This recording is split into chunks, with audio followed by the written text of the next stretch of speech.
ಮೊದಲನೇದಾಗಿ ಶೋಲಾ ಕುಟುಂಬದ ಬಗ್ಗೆ ನನಗೆ ನಮ್ಮ ತಂದೆಯವರು ತಾತ ಹೇಳಿ ಮಾತ್ರ ಗೊತ್ತು. ನನಗನ್ಸಿದ ಮಟ್ಟಿಗೆ ನಾನು 3ನೇ ತಲೆಮಾರಿನವರು ಇರ್ಬೋದು. ಶೋಲಾ ಕುಟುಂಬ ನಮ್ಮ ತಾತ ನಮ್ಮ ತಂದೆಯವರಿಗೆ ಒಳ್ಳೆಯ ಒಡನಾಟ ಇತ್ತು, ಒಂದೇ ಕುಟುಂಬದವರಿದ್ದಂತೆ ಜೀವನ ಮಾಡಿದವರು.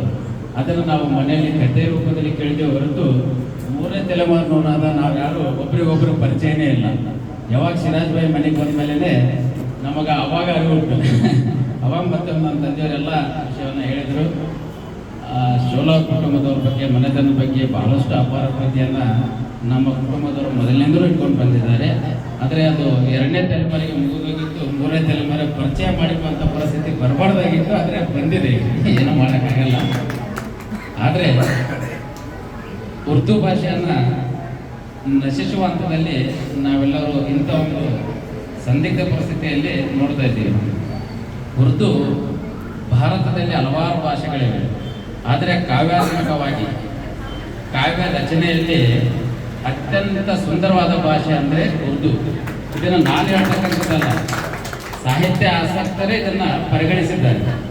ಯಾವುದೇ ಕಾವ್ಯ ರೂಪದಲ್ಲಿ ಒಳ್ಳೆ ಸುಂದರವಾದ ಶಾಯರಿ ಆಗಲಿ ಕಾವ್ಯ ಬರಬೇಕಾದ್ರೆ ಉರ್ದು ಭಾಷೆ ಉತ್ತಮ ಸುಂದರವಾದ ಭಾಷೆ ಅಂತೇಳಿ ಪರಿಗಣಿಸಲ್ಪಟ್ಟಿದೆ.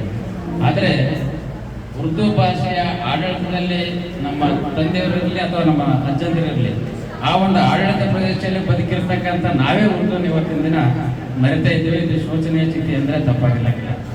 ಆದರೆ ಪತ್ರಿಕೆ ಮಾಧ್ಯಮದಲ್ಲಿ, ಪತ್ರಿಕೆ ರಂಗದಲ್ಲಿ ಅಕ್ಷರ ರಾಕ್ಷಸ ಅನ್ನುವಂಥ ರವಿ ಬೆಳಗೆಯವರ ಹೆಸರಲ್ಲಿ ತಾವೆಲ್ಲ ಕೇಳಿರ್ಬೋದು. ರವಿ ಬೆಳಗೆಯವರು ಉರ್ದು ಭಾಷೆಯನ್ನು ಅಪಾರವಾಗಿ ಪ್ರೀತಿಸ್ತಾರೆ. ಸಾಕಷ್ಟು ಅವ್ರ ಪತ್ರಿಕೆಯಲ್ಲಿ ಇದರಲ್ಲಿ ಉರ್ದು ಭಾಷೆಯ ಕವಿಗಳನ್ನು, ಕಾವ್ಯಗಳನ್ನು ತರ್ಜುಮೆ ಮಾಡಿ ಅಂದರೆ ಕನ್ನಡಕ್ಕೆ ಅನುವಾದ ಮಾಡಿ ಅವರು ಪ್ರಕಟಿಸ್ತಾ ಬಂದಿದ್ದಾರೆ. ಅದರಲ್ಲಿ ಅವರು ಮಿರ್ಜಾ ಗಾಲಿಬ್ರನ್ನ ನನ್ನ ಗುರು ಅಂತೇಳಿ ಒಪ್ಕೊಂಡಿದ್ದಾರೆ. ಮಿರ್ಜಾ ಗಾಲಿಬ್ರನ್ನ ಪ್ರತಿ ಅವರ ಸ್ಟೋರಿಯಲ್ಲಿ, ಅವರ ಕಾವ್ಯಗಳಲ್ಲಿ ಅವರು ರಚಿಸ್ತಾ ಬಂದಿದ್ದಾರೆ.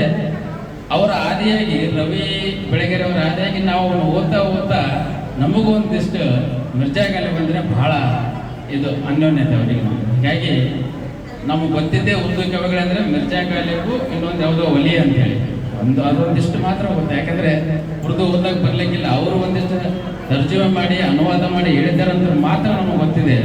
ಇವತ್ತಿಗೂ ಮಿರ್ಜಾ ಗಾಲಿಬ್ ಫೋಟೋ ನಾವು